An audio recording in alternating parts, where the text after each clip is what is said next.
So we are here with James Jenkins, who born and raised on Long Island, has a fight coming up on August 6th at the Borgata in Atlantic City, New Jersey, and he's kind enough to spend a couple of minutes with MMA Long Island Magazine. James, how you doing today? I'm doing good. Good, good. First question for you, as we slowly get towards your fight a couple Saturdays from now. How'd you get into MMA? How did it all begin? You're a professional fighter, great record. How did it all begin? It started out. I came out of SUNY Cortland. I was nicely asked to go home, and then I was a competitive dude. I like to and I thought I was tough. I kind of wanted to give MMA a shot. I had my buddy from my high school, South Fig. He was going to an MMA gym up the road in Sound Beach. And I'm like, I think I'm tough. I'll go there. And the first day I went there, it was, a lot harder than I expected. I remember I threw up the first class I went to, and then I just kind of stuck with that. I kept going there, and that was kind of my getting my foot in the door and give it a shot. I found out too that I was nowhere as tough as I thought I was. I didn't know how to throw a punch. I didn't know how to take a punch. I didn't really know how to do anything except for wrestle then. How's training going? You got the fight, I believe it's 2 Saturdays from today. Yeah. Today is obviously now everyone knows when the interview is being conducted. But how's training going? And just take us through a typical day of James Jenkins. Training's been going good. I'm healthy. Biggest thing right now is kind of pain. Is right now a lot of it's cardio and getting my weight down. So that's kind of like always a big thing, like making 145. So it's tough. It's a challenge, but I get there. So it takes a lot up, and unfortunately you get a little tired because low calories, low carbs, and so it's a little bit of balance in that. But I guess a typical day, I got a 9 to 5. I work Monday through Friday. So get up, go to work, drive out from Medford out to Longo's gym, or out to Sarah's in Levittown. So and then I train from about maybe 6 to 9, 7 to 9, and then back home, get home by 10, eat dinner, wake up next day, same thing. But so far so good. Everything's been kind of falling in place nicely. You've been professionally fighting since 2010, 8-1 in the ROC. Tell us about the Ring of Combat, which is the ROC. What was it like winning the belt? Just take us through the years, when you were fighting with the ROC. I had a great time fighting with Ring of Combat. It was, it was kind of, it was the only show I really fought on other than doing the Ultimate Fighter in my amateur career. So it does kind of feel like home fighting there. Even though it's in Lake City, it's a little far from my home, but you kind of get like a base there. I know all the guys that work there. I'm familiar with it. So this will be my first time fighting away from that. So it'll be different, to see what it's like fighting for another organization. Winning the belt was a great feeling. It was something I wanted to do. Wherever you are, you want to, rise, go to the top of that spot. I really wanted that bad. So I remember that fight I fought. I can't remember. He was from somewhere out in overseas, and winning that again, Lou put the belt around me. Seeing all the other guys before me, Weidman, all the other guys that got belts out of Ring of Combat, felt like that was the way to go if you wanted to eventually get to the UFC, and that's what I've been trying to do. So we know that you have a 3-fight winning streak, 8-1 in your professional career.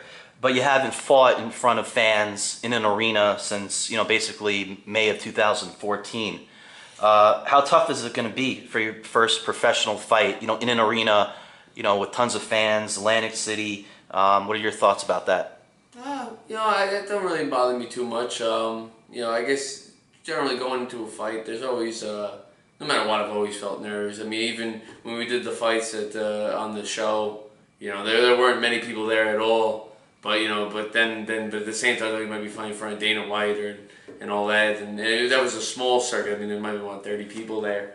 So, but it still felt the same way. I mean, like when you go out there in front of the crowd, yeah, you could obviously feel something's a little different. But once you kind of get in there and you start moving, and then, throwing your combinations, maybe get hit with a little something, and kind of all just blends away, and then before you know, you just you're in it. You don't really even notice everything around you. It all goes away. Well, we know that you haven't been, you didn't stop fighting, obviously, since 2014. You touched on it before. Ultimate Fighter, season 22, coached by Uriah Faber, the California kid, worked with TJ Dillashaw. Just tell us about that experience, being on the show, working with UFC veterans, being in the house, everything that went on during that, which I'm sure was just a awesome time for you. Yeah, that was one of the coolest things I've ever been a part of. Some guys, I thought it had some downs. I've had a girlfriend for a long time, so getting put into a house with they take away everything, no phone, no communication. So that was a little tough. I missed her, but other than that everything was great. In the training aspect, it couldn't be better. To get into that type of environment. Like I work a 9 to 5, so no more job for a little while. I got to, you write down what you want for food. Your food's there the next day. You're just pretty much concentrating on training and eating right and doing that. Your whole job is fighting. So that was cool to get to live that for a little while with no stress of the outside world.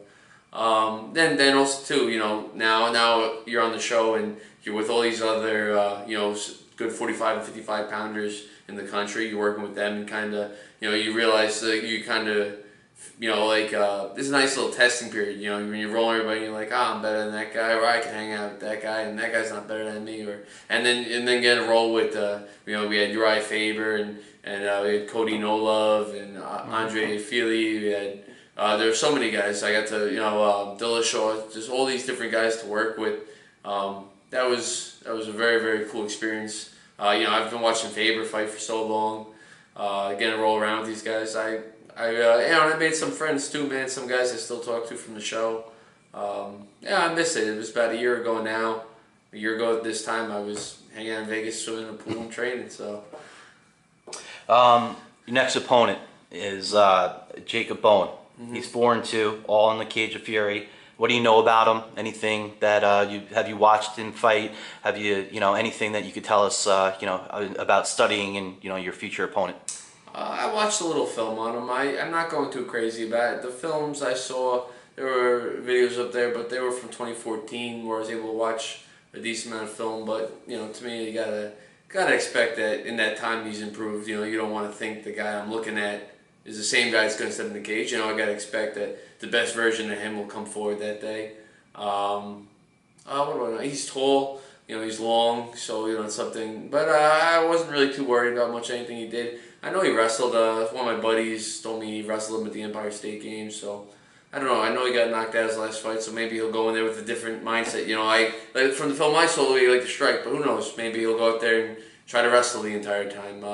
So I can't really go too much on that. I feel like I'm more concentrated. I'm just doing what I want to do, dictating the fight where I want it to go. If you get put in a bad position, I work with good enough guys. I work with guys that I think are world class dudes from everywhere, from the guys that are good strikers I get to work with, to go on a match with guys with great jiu-jitsu, and then I got other guys in my gym that are fantastic wrestlers and great MMA from Al and Al Jermaine, and just all these different guys that are so well at everything that I don't think there's anything that he can show me that I haven't seen better. So I'm just gonna go out there and do what I want to do.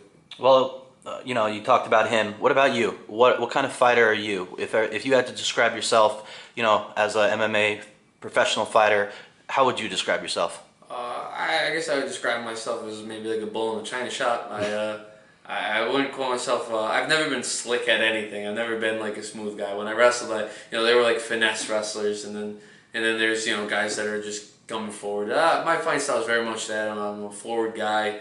I like to be a type of guy where if you fight me, you've been in a fight. I'm pretty heavy-handed. I try to. One of the biggest mistakes I think I made on the show, sometimes I get a little bit, maybe I fight a little too emotionally sometimes. I let my emotions take the best of me and I pull away from technique.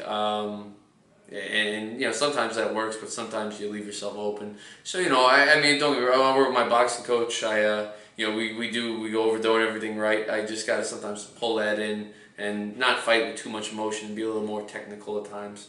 But I do think, I mean, I'm the type of guy to take a shot. I'm gonna come forward. If you hit me, I'm not shying away. I'm gonna answer back. And I think I'm a fun fighter to watch. I don't like boring fights. I don't like being in those grinding fights. I like to fight a guy. I like to hit him. I like to put on a show. I like to have fun fights. What are your goals for your MMA career going forward? Well, I'm 30 years old now.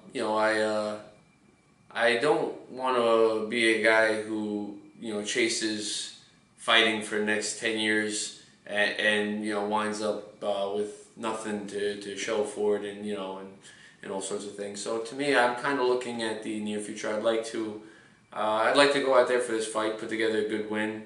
If I have to go and fight somebody, if I have to fight a good guy that's doing well somewhere in the regional circuit out here, and to do that, to maybe get myself into the UFC. I'm kind of looking at that window. I'd like to see in the near future what I can do for myself to get myself into the UFC. And then when I get there, I'm gonna do everything I can to put on great fights and maybe try to take in some. I want to be a fighter that people want to see. I want to be the type of guy that when people know that guy's gonna fight, they know they're getting a show. They know that they're gonna see a good fight. What are your thoughts on mixed martial arts on Long Island as a whole? They just legalized it, first event in November in the UFC, but born and raised on Long Island, what are your thoughts with all these gyms across Long Island? You obviously train out of a big one. What can you tell us, just your mindset on the sport on Long Island and how it's coming along? I mean, there's a lot of great fighters across all Long Island. I mean, I know from my gym, from going, from being a Sarah Longo guy, I mean, we got great guys coming up, good amateurs coming up, great pros. And I know guys from the other gyms from Belmore, Long Island MMA. I mean, Long Island is a hot spot of all these, a lot of great fighters. And unfortunately, we've all had to go over to Jersey to fight or fight in wherever, in upstate New York. And I fought in Indian reservations up there and, all different sorts of places. I think, I'm a little curious how it's going to work out, though. I heard some stuff with the insurance for smaller shows. I think they might be blocking them out as of now. But I think Long Island's a hot spot for some of the best fighters in the country and the world. What are your hobbies outside of fighting?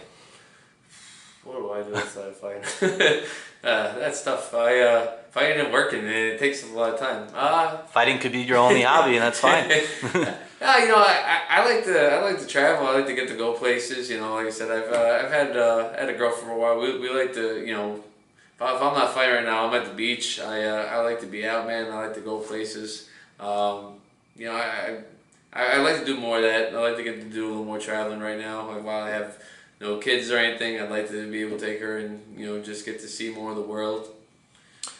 Lastly, if you had to describe yourself in one word as a fighter, one word only, what would it be? Tough. I think I don't go away. I don't scare easily. You gotta put me down to beat me. I think anybody from my gym that's worked with me can attest to the fact that type of guy. I give it everything I have. I give it all 100%. And that's I think tough is probably the best way to describe me. Well, thanks so much for spending some time with us, and of course, good luck on your next fight. And we wish you nothing but the best, James. Thank you very much. It was a pleasure.